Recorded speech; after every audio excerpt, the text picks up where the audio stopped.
Les gens qui m'écrivent en inbox et qui disent qu'ils ont vu mes vidéos sur TikTok et qu'ils seraient intéressés par le fait de lancer une chaîne YouTube ou bien un compte TikTok aussi et de générer de l'argent. En fait, je ne vous comprends pas. Il y a un truc que je ne comprends pas. Déjà, tu veux te lancer, c'est bien, parce que tu veux gagner de l'argent sur Internet. C'est bien, je félicite ça. Maintenant, dans quelle niche est-ce que tu veux te lancer? Quand je demande, par exemple, dans quelle niche tu veux te lancer, le gars me dit qu'il ne sait pas, qu'il réfléchit et il ne sait pas trop dans quelle niche se lancer. Mais fais une recherche sur YouTube, ou bien va sur Google, bien fais une recherche sur les niches en fait, dans lesquelles tu peux te lancer. Vois le type de vidéo que tu peux faire en ligne et déjà commence par tester. Tu n'as pas créé une chaîne YouTube déjà, tu n'as jamais créé une chaîne YouTube déjà, tu n'as jamais créé un compte TikTok. Même quand tu as un compte TikTok, c'est que tu vas juste là-bas pour visiter regarder des vidéos. Tu ne crées rien sur les plateformes là.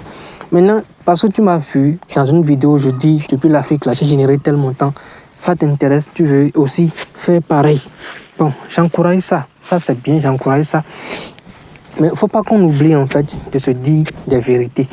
La niche dans laquelle tu vas te lancer sera essentielle. J'ai fait beaucoup de vidéos dans lesquelles je parle de la niche dans laquelle tu veux te lancer. La niche dans laquelle tu vas te lancer sera essentielle. Pourquoi? Parce que ça doit être une niche que tu maîtrises, dans laquelle tu te plais, dans laquelle tu es à l'aise. Et idéalement, il faut que ça soit une niche qui entoure, dans laquelle tu es dans tes activités au quotidien, la niche là, tu es à l'aise dedans. Par exemple, tu es fermier, tu es agriculteur, tu es paysan, tu tiens une boutique de vente ou carrément ça va être que tu es pêcheur, c'est-à-dire que tu vends en mer, tu fais je sais pas. Ou quelles sont les activités que les autres font en ville souvent, où tu es vendeur ambulant, ou que tu es vendeur de coco, je sais pas.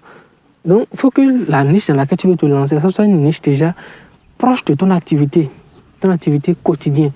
Peut-être que tu es enseignant ou carrément que tu es directeur d'école, je sais pas. Donc, la niche là doit être autour de ton activité. Ne te dis pas forcément que tu dois te lancer dans une niche parce que nous, on a dit qu'il y a telle niche dans laquelle tu peux te lancer avec les intelligences artificielles et tu vas commencer à te tracasser pour maîtriser l'utilisation des intelligences artificielles. Tu vas perdre ton temps, tu vas dépenser beaucoup d'énergie et ça ne va pas fonctionner en fin de compte.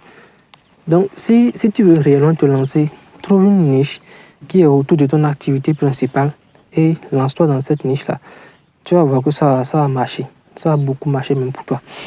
Et lorsque tu veux faire des vidéos dans la niche, là, par exemple, ça va être de parler de l'argent. Ne commence pas tes vidéos par les histoires de comment est-ce que tu t'es lancé, etc. Non, commence déjà par parler des bénéfices de l'argent que tu peux te générer par mois avec ce type de business-là. Les erreurs que tu fais, que tu as bien pu faire à tes débuts. Et de comment choisir ses fournisseurs, etc. C'est des trucs qui intéressent les gens. Tu crois qu'il y a beaucoup de personnes en ligne sur YouTube là, qui cherchent des informations sur des business physiques, vendeurs de coco. Tu te demandes par exemple, comment est-ce qu'on peut se lancer dans la vente de coco en Afrique et générer tel montant par mois. C'est des vidéos qui vont plaire à beaucoup de personnes. Qu'on peut se lancer, par exemple, si tu dis qu'on peut se lancer avec 10 000 francs, 20 000 francs dans la vente de coco, ça peut intéresser beaucoup de personnes. Donc, tu peux faire ça. Ou carrément, tu es agent immobilier.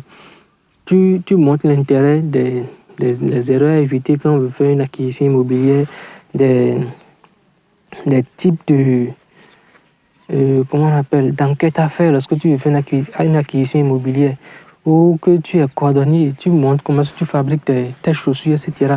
C'est pour ça que je rappelle toujours que la niche est importante. Tu vas voir que dans plusieurs de mes vidéos, je le rappelle toujours que la niche est importante dans laquelle tu veux te lancer.